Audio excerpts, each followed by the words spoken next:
It wasn't warranted. But sometimes you just have to do what you got to do in life. But sometimes you have to pay the price for it. So anyway, back to Robert and the story here about education. So my mother wanted me to graduate, and I did, and we had the party, and everything was wonderful. But here's the second part of this.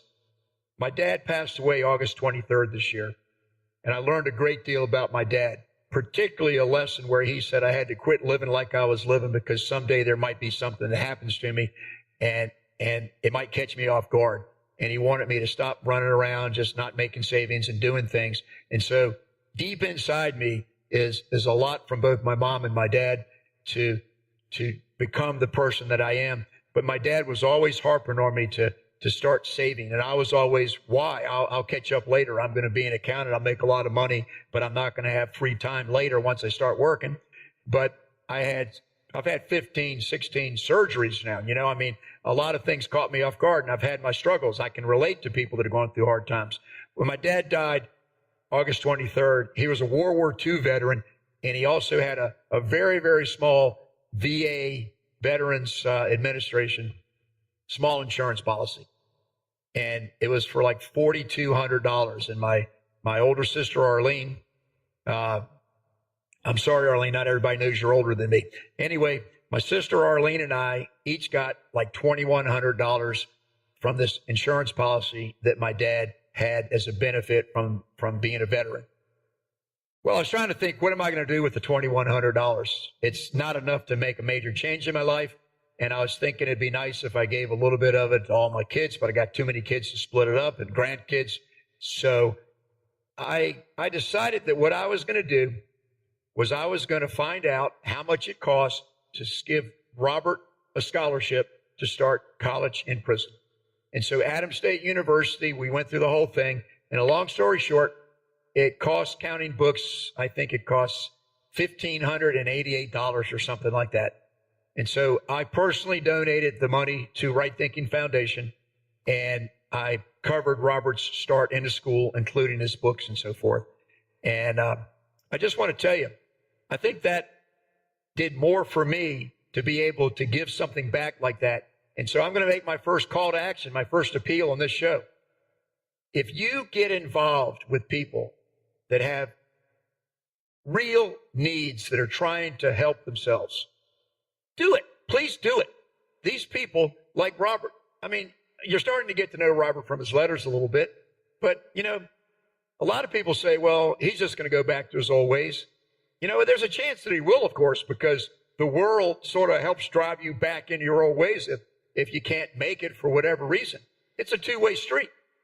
But in this case, I would like everybody to hear me.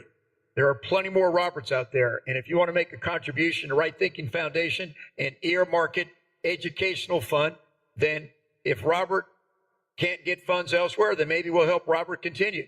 It was my very first scholarship. I've had Tom Nesbitt, my nonprofit attorney, draw up the resolution so that we have a procedure so that we don't have to deal with discrimination. Why did Robert get a scholarship and no one else? But I started it because of Robert, because Robert is deserving. Robert showed initiative. Robert taught me things I didn't know. So Robert, this show is dedicated to you and your desire to turn your life around and to help other people. And I can't thank you enough for what you have said to me, that I can use your relationship with me in any way possible to help others. Okay, so that's kind of the background there. Let me get back to the next letter. Okay, here it is now. This was in October. School started October the 22nd. He did not send the letter to me in time to get into the July semester anyway. So even though I was late getting this ball started, once I got onto it, I would not stop. And it had a lot of issues to get there. He hadn't had a high school transcript since 1989. He graduated high school in 1989. So you can do the math there. Let's see. 89. I guess I'm 30. I think Robert's I think he's 54. Dear Steve, I just want to thank you again for giving me hope for a future. The books have arrived, but I'm still awaiting the lesson plans. I can't wait to get started. I am now reading through the first chapters of both books and find them to be very informative and well written. Also, thank you for helping me get the GED transcripts to Adams. Chaplain Heffer tried to do our best to navigate the system and again the information needed, but we couldn't proceed any farther without your help. I would have been hard pressed to come up with the $15 fee as I only made $59 for the 26 days I worked last month. So your taking care of that for me was a real blessing. I don't have internet access, but we do have a Telmate kiosk where we are able to send and receive emails. The cost is only 25 cents per email. And I sent an invite to your account of stevec@rightthink.org. You may have to download a gettingout.com link, but I'd like to be able to keep you updated as to my progress. And this will help free up Chaplain Hafer for the needs of others. Steve, I have to admit, I was floored when you gave me the scholarship yourself. And again, when the cost of the books came up, your kindness and generosity brought a tear to my eye. I can never thank you enough for answering my prayers and for your belief in me. You've renewed my faith, and for the first time in years, I really do have hope for a future.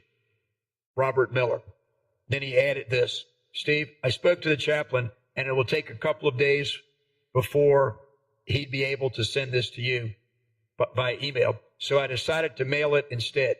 I figure it will get to you just as quickly. Again, I really appreciate all you've done and are doing for me. I know you are a busy man, so I won't take too much more of your time now, but just to say again, thank you. I'll continue to pray the Lord's blessing on you, your family, and your ministry. Your brother in Christ, Robert. P.S. Barring any unforeseen circumstances, I should be okay now. I purchased pens and paper from Canteen and will try to keep a few dollars in my account for, quote, just in case, end quote. Thank you again. Wow. Here's the next letter that I got from him. Hi, Steve.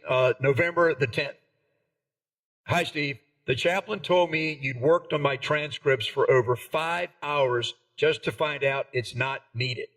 I am so sorry for your wasted time on that. However, I am so thankful for all you've done and are doing for me. I wish the lady the chaplain and I spoke to about my transcripts would have explained things better, which would have saved your time and efforts. I guess it's all a learning experience. On another note, I really appreciate all you've done so far to help me reach my goals. I have already read through and am studying the first 3 chapters of Intro to Business. My first of 3 exams on this course will be on December the 10th and will cover the first 6 chapters. That gives me a month from today to ready for it. I'll be fine. As far as my business law course, I'm doing well. I find the course very interesting and the questions challenging. I am currently working through the 2nd chapter lesson plan and moving right along. I'd guess that I spend at least 5 hours, 6 days a week working through these lessons. When I have more time, I use it too, but my brain isn't the sponge it used to be. One thing though, I find the days and hours are passing by quicker than ever, and I like that. I'll be sending out my business law lesson 1 and my intro to business first exam requests today. I had to use my own postage as the envelope that was supposed to be provided with the study guides didn't come, nor did the notepads. Chaplain Hafer and I did contact Jim Bullington, and he is sending us the missing items. Hopefully they will arrive this coming week. Steve, I couldn't have done this without your help. I see so many people in here who could do so much more with their lives if given a chance. So much talent going to waste. These people are your radio listeners, fathers and brothers, uncles and cousins, family and friends. Some of us in here have never been in trouble before, or like myself, turned to alcohol or drugs to make the pain of hurt and losses. We all make bad choices at times, and sometimes those mistakes, choices, can bring us so far down into grief and despair that we don't know how to climb back up. But when we have or find someone out there like you and your listeners who genuinely care and show concern for us, things change. When you believe in us, we start to believe in ourselves as well. It's been that God can really start to work in our lives. It's then that God can really start to work in our lives. And with his help, we can overcome the obstacles in our lives, real and imagined, and become more productive and valuable members of society. In reality, everyone benefits whenever one person turns their life around through programs like this. Thank you again for making this possible and helping to make my dreams and goals come true. Sincerely, Robert. P.S. I sent you another friend request on our kiosk. I'd really like to be able to keep better contact with you through email. You could either accept my request, which is probably in your spam, or you could go to Oregon Department of Corrections and follow the prompts to register. I know there is a gettingout.com app that you'll need to download to get my emails, and it will make things so much quicker and easier than using snail mail. Plus, it will help to save me the cost of postage, as I'm barely able to make and keep up with my basic needs on what little I make working for Department of Corrections. In fact, last month I worked 27 of the 30 days and made a whooping $63. So I do my best to make things last as I stay as conservative as I'm able to. Hey, thank you again for all you are doing. I try to include in my letters something you could use in your radio show. I hope it helps. As for myself, I'll continue to study hard and hope that my test scores will say enough just by themselves. Thank you again, Robert Bob Miller. Well, here's the last letter that I have. But I have to tell you, this kiosk for this email capability that he wanted to do, I tried to join it, or I started to join it, but in my research, I found out that it's not very secure, and that it's not a secure way to communicate into a prison. And so unfortunately, I'm not going to be able to join it because it's not secure. And I'm going to continue to send him letters and correspond with the chaplain. When there's things that we needed to do to get him into Adams State University, the chaplain was incredible. He emailed things back and forth from his email in the prison, and I got to know the chaplain even better than I already had, who's one of my most favorite persons that I've ever met inside prisons. His heart's bigger than his body. Here's the last letter, the update, written on December the 16th. Hi, Steve.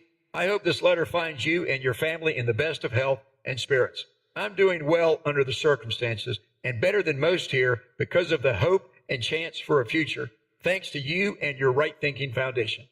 I've now completed the first test in my Intro to Business class. I know I did well and expect to have scored in the upper 90 percentile range. Actually, I know I missed one question. Because I know I read it wrong, it bothered me for days. I'll be taking my first test in business law in early January and expect to do well there too. I am studying hard every day and moving right along in both classes. If there is anything I can do to help you, or if there is anything you'd like me to do, please let me know. I haven't started any business plans yet, but plan to soon.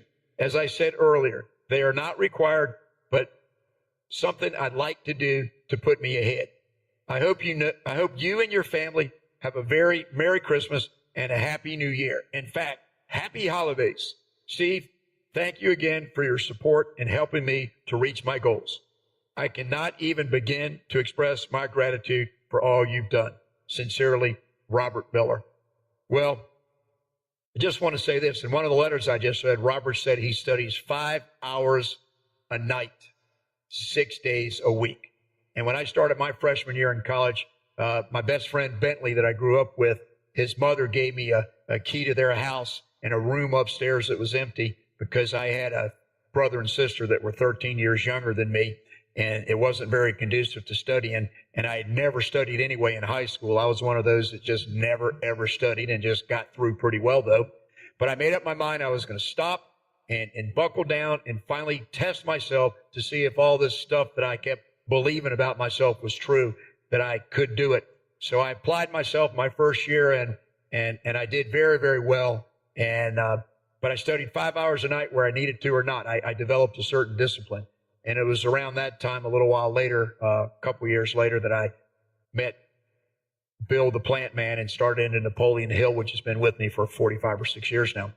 Well, Robert, you've thanked me too many times I am so